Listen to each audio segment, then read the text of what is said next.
aujourd'hui, on va voir ce que j'ai pu mettre en place, la méthode vraiment que j'ai suivie et aussi, surtout comment j'ai réussi à dépasser ma peur de la vente à des individus. Parce que vraiment, ça me... Franchement, quand j'y repense, je me dis, mais comment j'ai fait? Parce que ça me c'est vraiment... Enfin, c'était quelque chose qui me semblait surréaliste.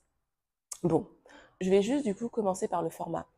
Alors, la formation que j'ai faite, elle n'était pas 100% en ligne. Je m'explique. La vente, les cours et le suivi est en ligne, mais c'est en ligne, mais c'est pas 100% asynchrone. C'est-à-dire que tout est en ligne.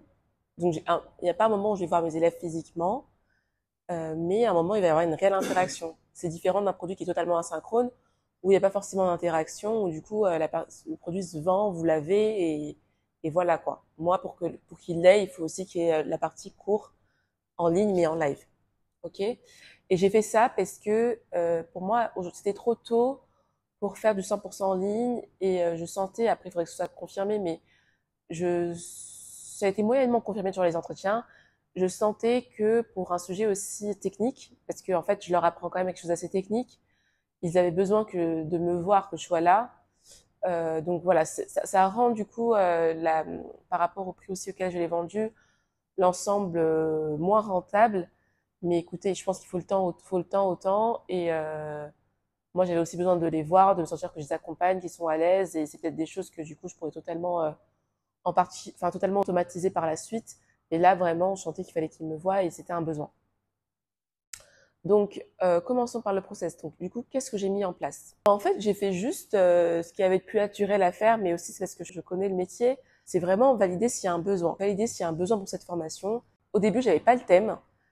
Enfin, si j'avais pas le sujet, mais j'avais le thème. C'est-à-dire que je savais que ça allait être sur mes sujets à moi, à savoir amélioration, évolution de produits digitaux et la partie user experience. Donc, ce que j'ai fait, c'est tout simple en fait. Je suis partie demander à mon audience, du coup, qui est principalement sur LinkedIn, est-ce que vous seriez intéressé par une formation sur ces sujets-là? Et les gens ont répondu présent, c'est-à-dire que j'ai eu une vingtaine de manifestations d'intérêt, donc des personnes qui ont fait l'effort de remplir un questionnaire sur le sujet pour montrer qu'ils étaient intéressés par ça. Et c'est ça qui a quand même bien en partie validé l'intérêt pour la formation. Donc c'est ça, je suis partie interroger. Après, c'est vrai que on le dit comme ça, c'est ce que disent des personnes qui sont beaucoup plus aguerries et expérimentées sur le sujet. Allez interviewer votre cible, poser la question, vérifier qu'il y a un besoin. Mais en vrai, c'est dur à faire, hein, parce que en gros, tu te mets un peu à nu. T'as peur aussi qu'il y ait juste pas de réponse. En plus, moi, c'est les posts que je fais, c'est sur LinkedIn, c'est un réseau professionnel, donc et c'est aux yeux de tous, c'est aux yeux vraiment des professionnels avec qui je travaille et au-delà et tout. Donc, moi, je peux comprendre que juste demander l'avis des gens, voir s'il y a un intérêt, c'est difficile à faire. Mais écoutez, pour réussir vraiment à dépasser cette peur-là, il faut savoir c'est quoi votre objectif aussi à la fin. Vraiment, je sais pas, elle avait une punchline qui a dit il y a pas longtemps, j'ai dit mais c'est tellement vrai. Et du coup, des fois, j'y repense quand j'ai des doutes et je vais pas paraître ridicule. C'est pas l'avis des gens qui va remplir ton frigo. Et en vrai, c'est vrai. À la fin de l'année, moi, j'ai un chiffre d'affaires à faire. Donc voilà, à un moment, c'est ça la priorité aussi. Donc, en fait, c'est vos objectifs, c'est le fait de vous concentrer sur ce que vous avez à faire, sur ce que vous voulez atteindre, qui va vous aider à dépasser cette peur. Moi, c'est aussi comme ça que, enfin, ça pourrait être un autre sujet, mais c'est aussi comme ça que je me suis lancée sur LinkedIn. Franchement, le premier jour où j'ai appuyé sur publier, et mais attendez, non, mais le pire, c'est que j'ai dû me faire accompagner pour faire ça, parce que je savais que j'allais avoir cette peur-là. Je savais que ça allait être compliqué. Donc, je me suis fait accompagner. J'ai pris une coach pour m'aider à ça, pour m'aider à dépasser ces blocages, ces croyances limitantes que j'avais. J'ai trop de choses à vous raconter, mais là, restons sur la formation, la vente en ligne. Mais du coup, en tout cas, à parté, si vous savez que c'est un vrai blocage pour vous, ne vous mentez pas, faites-vous accompagner. Moi, c'est ce que j'ai fait et je pourrais faire un épisode sur le sujet si ça vous intéresse. N'hésitez pas à le dire dans les commentaires, voilà. C'est ça qu'on parle d'engagement là. Engagez-vous, faites les commentaires, faites les likes là. Comme ça, je vais savoir si j'aborde ce sujet. Mais du coup, voilà. Donc, même si vous avez peur, dépassez-le en regardant votre objectif à la fin, at the end of the day, comme disent les Nigériens, at the end of the day, c'est votre objectif qu'il faut atteindre. Donc, il faut vous donner les moyens. Donc, en tout cas, j'ai interviewé l'audience, ils ont répondu présent, et donc j'ai une vingtaine de personnes qui ont répondu. Ce que j'ai fait par la suite, c'est que les personnes qui ont manifesté un intérêt, je les ai interviewées pour demander vraiment les trois questions de base, en fait. Pourquoi vous avez besoin, donc déjà, pour moi, c'est important. Quelle est votre situation aujourd'hui? Pourquoi vous avez besoin d'une formation sur ces thématiques-là? Et pourquoi vous voulez vous former maintenant? Pourquoi maintenant? Donc j'ai eu pas mal de retours qui m'ont en fait, parce que j'ai été aussi transparente avec eux, c'est-à-dire que quand moi je les ai interviewés, je savais le thème de la formation, donc produit et user experience. Je savais pas encore quel allait être le contenu vraiment de la formation, comment j'allais l'accès. Donc je savais pas. Donc c'est ces questions-là, ces réponses-là qui m'ont aidé à affiner ce que j'allais en faire. Déjà c'était une formation assez pratique, plus pour les salariés parce que c'était plus les salariés qui se sont manifestés pour payer la formation.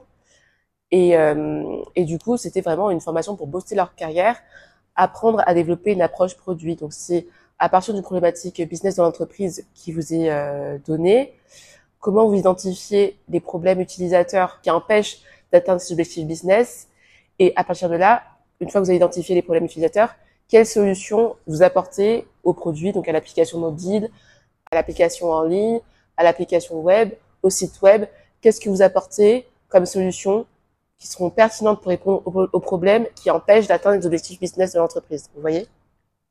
Donc c'est assez technique.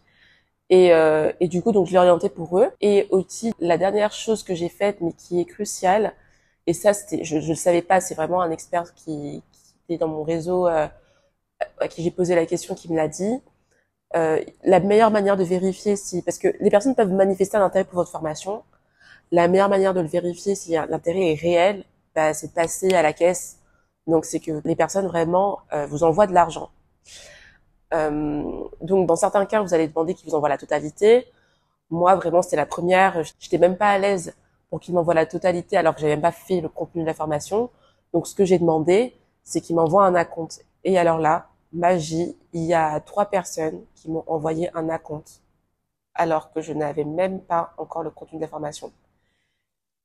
Ça a été la plus grosse révélation sur la formation surtout. J'ai découvert qu'on pouvait vendre avant même d'avoir le produit.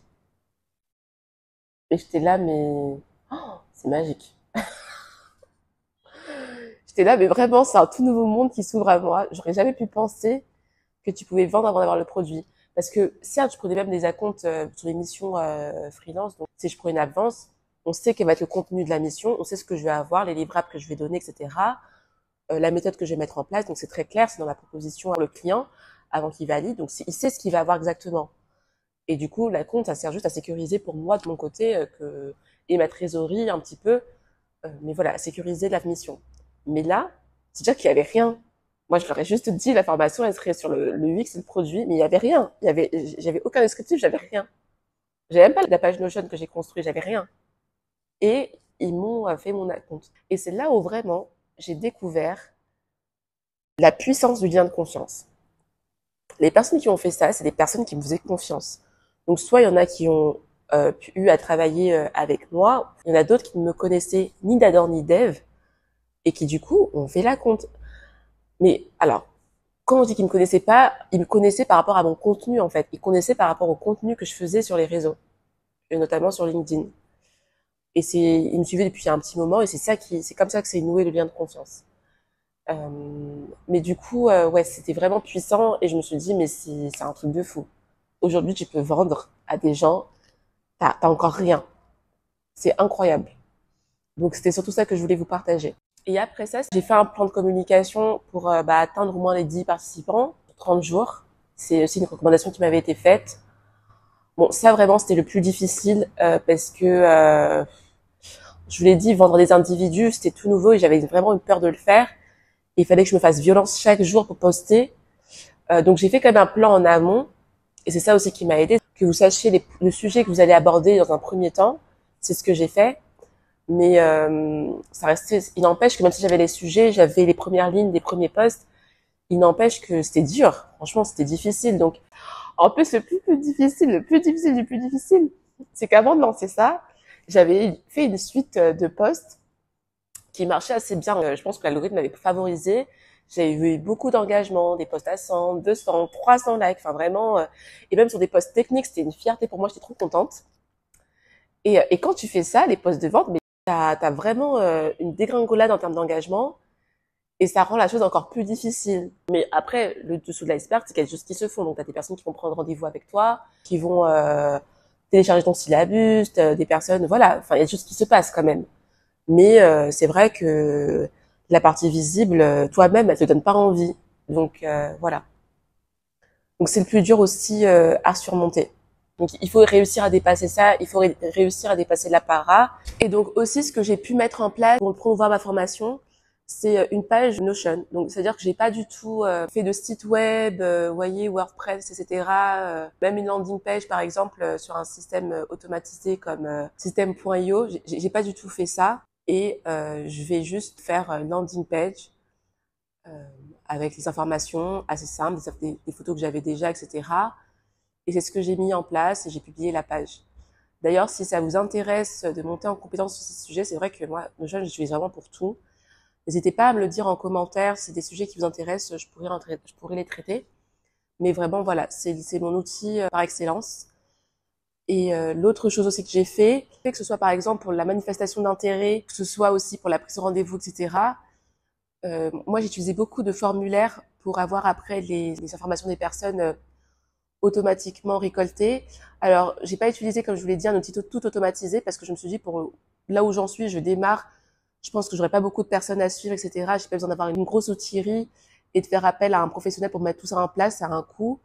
Ça peut être plusieurs millions parfois, donc je voulais pas forcément partir sur ça.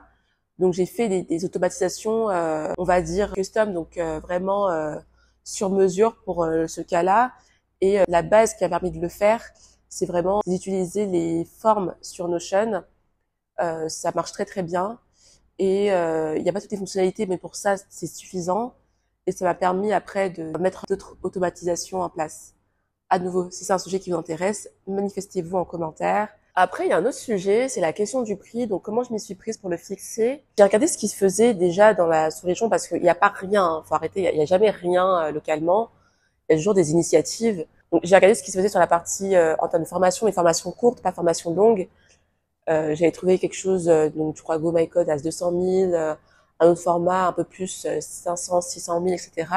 Et je me suis dit, bon, ok, par rapport à mon format, donc effectivement qui sera court alors ça peut paraître long pour des produits en ligne. Effectivement, moi c'est sur 8 semaines, donc 2 mois. Ça reste une formation professionnalisante courte. J'ai aussi pris en compte ma position d'expert et la méthode qui est unique, mixer le produit, amélioration, évolution du produit avec la simplicité d'utilisation grâce à des techniques d'expérience utilisateur. Ça c'est unique, c'est ma propre méthode, je l'ai inventée. C'est ma méthode signature, elle n'existe pas ailleurs. Et surtout qu'il soit adapté au contexte local, parce que on a besoin de profils hybrides, on n'aura jamais une équipe hyper avec toutes les spécialisations ici de par les budgets, etc. Des personnes expertes sur la partie UX, sur la partie produit, etc. Il faut des profils hybrides. Et du coup, le minimum que j'ai trouvé, c'est 500 € la place. Et effectivement, à the end of the day, ça reste quand même du high ticket sur notre marché. Donc voilà, c'est tout ce que j'ai mis en place en termes de méthode, en termes de pricing. Donc, si tu souhaites recevoir un résumé de la méthode que j'ai mis en place, je vais le partager dans la newsletter et donc il est temps pour toi de t'abonner. Je vais te mettre le lien dans la description. Au prochain épisode, ce que je vais faire, c'est que je vais partager vraiment un bilan de ce que j'ai appris. J'en ai un petit peu dit là, mais là, ça va être beaucoup plus exhaustif. Bilan de ce que je referai aussi autrement, des résultats aussi que j'ai pris en partant des manifestations d'intérêt pour ma formation aux personnes qui ont finalement acheté. Donc si ça t'intéresse et que tu souhaites pas louper le dernier épisode, abonne-toi à la chaîne.